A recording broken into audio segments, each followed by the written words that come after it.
Hello everyone, কি অবস্থা সবার? আশা করি সবাই ভালো আছেন।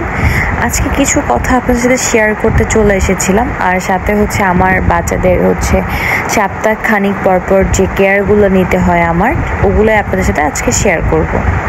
আর কিছু মানুষরা ফ্রিতে বিড়াল চায়, তাদেরকে নিয়েও আজকে কিছু কথা বলবো।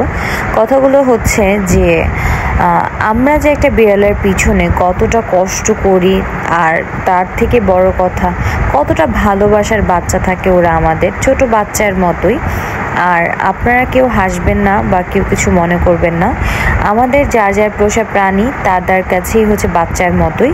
তো আমার যে সবগুলো বিড়াল আছে ওরা আমার কাছে বাচ্চার মতোই, ওরা কোনো বিড়াল না, আমার কাছেও ওরা আমার বাচ্চা। কয়েক প্রকারের মানুষ হয়ে থাকে, তারা বিড়ালের বাচ্চা কারো বাসায় জন্ম নিলেই তারা বলতে থাকে ওই যে তাদের বাসায় বিড়ালের বাচ্চা হয়েছে, এখন তারা প্রচুর টাকা কামাবে, বাচ্চা সেল করবে আর প্রচুর টাকা কামাবে, অনেক টাকা বিক্রি করে। আরে বিড়ালের বিজনেস করে তো তারা লাভবান হয়ে যাচ্ছে, বিড়াল বিক্রি করে তো তারা বড়লোক হয়ে যাচ্ছে। তাদের উদ্দেশ্যেও কিছু বলবো আজকে। আসলে কি জানেন, যখন আমাদের বিড়ালরা যখন প্রেগনেন্ট থাকে তখন আমাদের তাদের প্রতি প্রচুর পরিমাণে কেয়ার করতে হয়। তারপরে যখন ওদের বাচ্চা হয়, এইটা তো একদম বলারই বাহিরে। বাচ্চা হওয়ার কয়েকদিন তো আমাদের তেমন কষ্ট থাকে না, ওর মারাই দেখে। বাট বাচ্চা হওয়ার পরে যখন বাচ্চার মা বাচ্চাগুলোকে এইখানে সেখানে ফেলে দিয়ে আসে, এই কষ্টগুলো যে কাকে বোঝানোর মতো, কাউকে বলে বোঝানোর মতো না। কারণ এরকম জায়গায় ফেলে দিয়ে আসে, খুঁজে বের করতেও কষ্ট হয়, বাচ্চাগুলোকে নোংরা করে ফেলে। তারপরে কথা এটা বড় কথা না, যখন 1 থেকে 1.5 মাস বয়স হয় বাচ্চাগুলোর, তখন ওরা পটি করা শিখে যায়। তো পটি করা শিখে গেলে ওরা কিন্তু পটি করা শেখার পরেই কিন্তু লিটার বক্সে করে না, ওদেরকে কিন্তু আমাদের ট্রেনিং করাইতে হয়। এমনও আছে তাদেরকে ট্রেন করাতে করাতে 2-3 মাস বয়স হয়ে গিয়েছে, কিন্তু তারা প্রপার ট্রেন হয় নাই, তাই কিন্তু আমরা সেলও করতে পারছি না। কারণ আর হ্যাঁ, সেলের কথা যেহেতু বলেছি, এতগুলো বিড়াল তো রাখা সম্ভব না। যখন অনেকগুলো কিটেন হয় তখন আমরা কিন্তু সেল করে দেই, কারণ অনেকগুলো বিড়াল হয়ে গেলে, এক বা তার একাধিক হয়ে গেলে, তখন তাদের যত্ন করাটা খুবই কষ্টকর হয়ে যায়। আমি যে ভয়েস ওভার করছি, এর পাশে কিন্তু কিছু ভয়েস ক্লিপ চলছে, আপনারা হয়তো দেখছেন। এগুলো আমি আমার সবগুলো বিড়ালকে কানে ইয়ার ড্রপ দিয়ে ওদের কানগুলো ক্লিন করাচ্ছি, কারণ ওদের কানে প্রচুর পরিমাণে ময়লা জমেছে। প্রায় অনেক দিনই হয়েছে আমি ওদেরকে ঠিক সময় দিতে পারছি না। এটা কেন হয়েছে?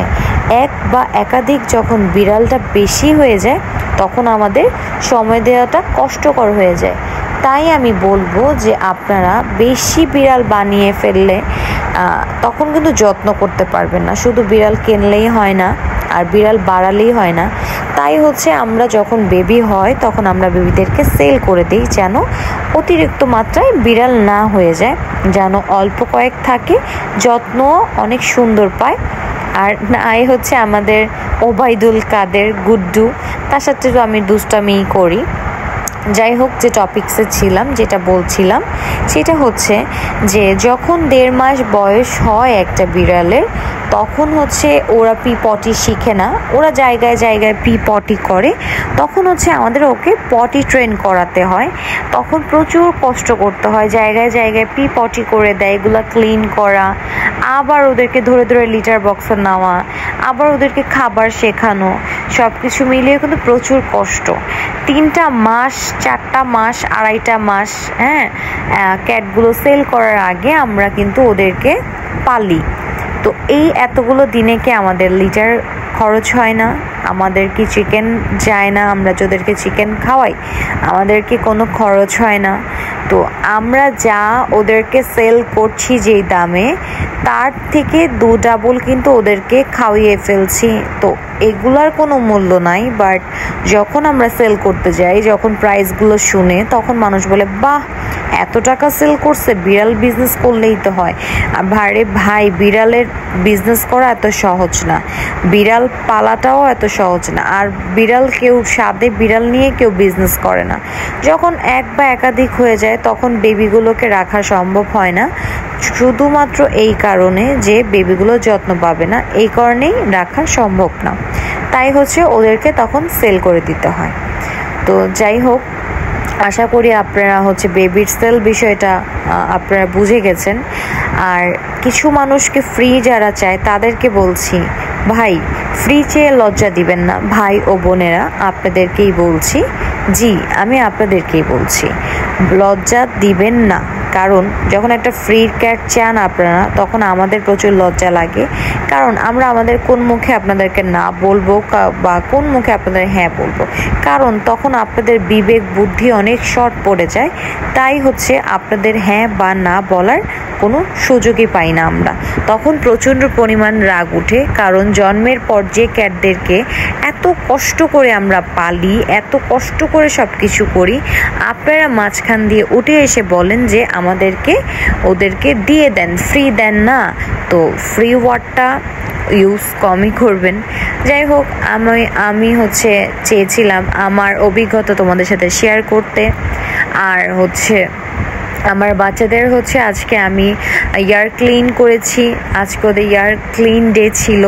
কারণ সবগুলো বাচ্চার হচ্ছে কানে প্রচুর ময়লা জমে গিয়েছিল। আর হ্যাঁ, তোমাদেরকে আমি বলে রাখি, আমাদের বিড়ালের যখন প্রচুর পরিমাণে কানে ময়লা জমে যায়, আমরা ক্লিন না করি, ওইটার থেকে স্কিন ডিজিজ ওদের শুরু হয়ে যায় অ্যান্ড হচ্ছে ইয়ার মাইজের প্রবলেমগুলো হয়।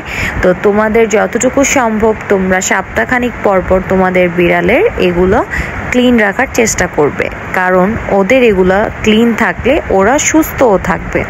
তো সবাই সুস্থ থাকবে, ভালো থাকবে, সবাইকে আল্লাহ হাফেজ। আর ভুল কিছু বলে থাকলে সবাই আমাকে সরি বলে নিলাম সবাইকে আগে, সবাই আমাকে মাফ করে দিবে যদি ভুল কিছু বলে থাকি। বাট আমি আমার মনের ভাবনা, মনের কিছু কথা তোমাদের সাথে শেয়ার করছি। তো সবাই সুস্থ থাকবে, আল্লাহ হাফেজ।